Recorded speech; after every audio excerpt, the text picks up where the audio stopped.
Hey guys, Wolf here with another figure review for you. This time around I'm reviewing the Shaman Predator made by Neca, and this character shows up at the end of Predator 2.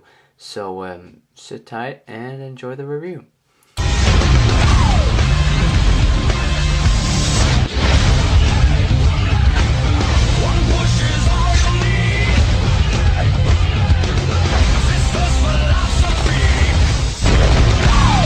You see how we got the Shaman Predator here? He's a very nice figure, standing about 8 inches tall. He's about half a centimeter taller than the older Preds, that including the so-called Super Preds. So yeah, very nice, very menacing. He's got some very cool paint apps that we're gonna go through. So yeah, let's just do it. You can see he's got a very nice black spotted pattern right here. Very cool, very, elderish. Goes up to his head, very cool. He's got these yellow eyes, very nice. You can see the inside of his mouth there, very detailed, very cool. He's got the extra bones going through his mandibles right here, very nice. Love that. His dreads are very, very long and very beautifully individually. Most of them are individual, very cool. He's got some beats in his hair, not many, about 4 I think, including this big one. This might just be some mispaint application because it doesn't seem to be any molding right here, so it might just be 3, but this one holds about 6 dreads all together. Very nice figure, or detail I mean. He's got this very nice, kind of reminds me of Predator, the Jungle Hunter. Very nice, very flexible. It's not going to hinder the articulation at all. It's even though it's soft rubber, it's a very nice weathered metallic look on it. And this is from Predator 2 right here, and I think this is Predator 1, this is Predator 2, so very cool. It's got some nice instead of regular, can't find the word, gauntlets. He's got these very nice, very cool leather thingies right here with some very nice string detail, and very cool. He's come around to this side. He's got a very nice tinier shoulder piece, very cool that too, and the same kind of leather strap right here, and of course he's got some brown gloves on his hands. If we come down here, he's got a very nice leather loincloth going around here, very cool, with some very nice detail, hanging off of him. He's got some brown pouch right here, a brown, kind of pocket bag right there. He's got a very nice pocket here with some nice detail, very cool, very weathered and leathery. He's got a very nice holster for a smart disc right here, but it is molded, so you can't take it off. He's got the same kind of belt buckle as the others, and he's got the same buckle on this bag actually. That's a very intricate and very, that's the littlest detail, very cool. Or tiniest detail. He's got a very nice hip guard right here, very cool, very weathered metallic look again. And of course the customary Predator 2 shin guards, very cool. I love this design, and very nice knee protective as well, or yeah, protectors. And he's got this very, kind of shredded and leathery neck brace here. It's very cool, but it's not cool enough for the sacrifice of articulation, because it does hinder the Shaman from looking down too much, because it's all the way up here. So if you want him to look down more, I guess you can cut a triangular hole in here and he'll be able to look down much better. Yeah. So yeah, you've seen his paint apps are very nice. He's got this whitish gray going on with very black spots here and there, some black colorations. He's got this very white black on his back, very cool looking. Same goes for his legs, pretty much the same. A little more weathered right here, or spread out. So that goes for his entire body. Same kind of paint apps, the white and blackish all over. On his netting is very cool because it's painted with a brown color, and against his white skin, it's very cool. It really stands out and looks good. You can kind of see it in the camera right now. So it looks very cool, very realistic. Although it's kind of sloppy painted because they've painted stripes where it's painted next to the molded netting. So that's kind of ugly, but I can live with it. Yeah, very nice. So can't say much more about that. I can go through articulation though. His head, I think, is on a ball joint. You can see this thing is going along with it. I think his head is on a ball joint. I'm not sure. I think I called it a ball hinge on my City Hunter review. That might be wrong, so if I am wrong with that, please correct me.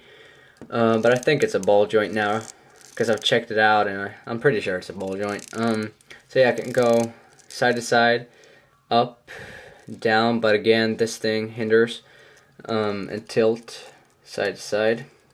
Very cool though. His arms, you can see this beautiful articulation right there. Very cool, and this doesn't hinder a bit. You can go out to there and of course back and forth.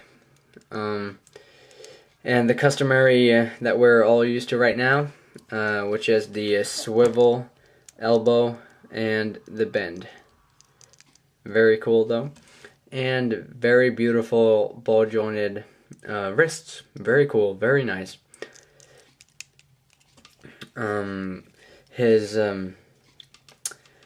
His waist is on a ball joint, so I can go kind of wobble around and spin. On this figure and the City Hunter, I'm not too sure about the City Hunter though, because he's got all that armor protecting him from loose joints. But on this figure, the waist joint is beautifully, not too loose, not too stiff. But on my Boar Predator, this joint is very loose, very bugging me a lot. So that's a shame. But what are you gonna do? I can live with it.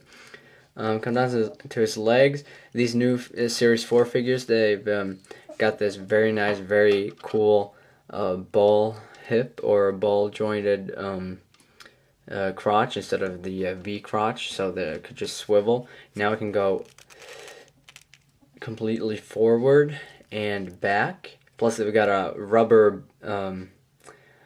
butt, so it doesn't hinder articulation. And they can go in and out like so. This pouch kind of hinders the in and out motion, but it's all good. It can spin kind of, but it's kind of stiff, so be careful in case you would break it.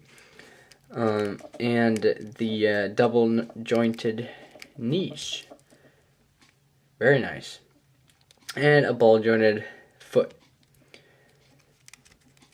or ankle, whatever. Very cool. Love the new articulation on these guys. So let's take a look at his staff.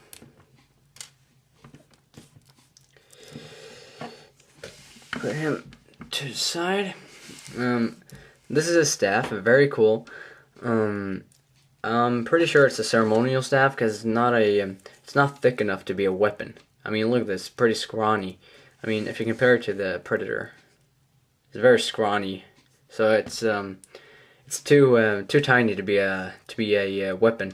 I'm not sure if it says ceremonial dagger on the box or anything. Probably does since I mentioned it, but I'm fairly certain it's a ceremonial dagger.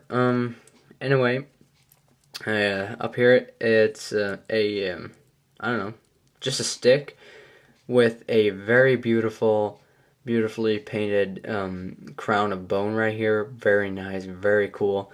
It's kind of like a claw up here. Very cool. It ends with the the Predator wrist blades. We all know these. Very cool. I love how every groove is in there, so you can really tell the detail.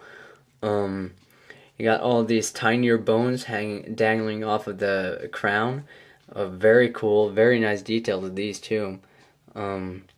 Although every one of these tinier ones are dangling along on a actual real string. They are attached to the crown up here, and you can tell that it's molded so it looks like the string is wrapped around, but the molded string is not painted black, so it doesn't fit in with these. So it looks kind of ugly, but I can live with it, but it's kind of bugging me. Nothing too too much to complain about though. I've seen people who mistake that these are two separate staffs. I can't see why though, because you can clearly see how this is supposed to be, and why would this be a different staff? What this is that since you're supposed to attach these two to complete the entire staff, it's because the shaman has a hand that is molded shut but has a drilled out hole for the staff to slide through. This hand is open. See that? Open. But this hand is molded shut. So you're supposed to take one end of the staff. Let's take this part and slide it through. And then you just take this part and attach it. Yeah, I can't do it with one hand though. There. Now it's a complete staff. So yeah, again, very nice figure, very cool, elaborate details, whatever you want to call it. I do highly recommend him, because he would really complete a collection. Because if you don't have an elder, perhaps, because I don't have an elder, this guy would do an excellent job to stand in for your elder, because he's got long dreads and he's kind of grayish and looks old. Because he I don't know, I guess he is an older predator. He just kind of looks like an elder. So yeah, very nice figure. So yeah, highly recommend this guy, and this has been a Wolf Predator 101 review. I hope you liked it, and if you want to see more, just subscribe to my channel, and just hang on for a sec, and I'm going to give you a chance to check out some of my other reviews of these Series 4 Predators. So hang on, guys, and Merry Christmas and Happy New Year.